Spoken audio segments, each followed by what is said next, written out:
Ng panahon na yan, low pressure area mula sa Pag-asa. Nasa linya natin si Ma'am Shinel Dominguez. Ma'am Shinel, magandang morning. Magandang morning din po sa inyo. Magandang morning din po sa mga taga-subaybay po natin para sa ating weather update.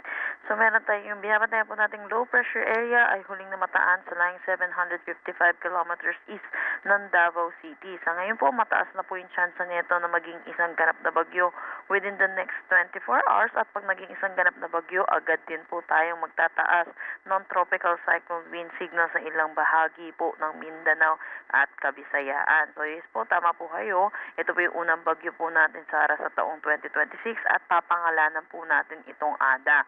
Pero sa ngayon, yung trough or yung extension nitong low pressure area ay nagdadala ng mga kalat-kalat na pag-ulan dito sa Eastern Visayas, Davao Region, Caraga,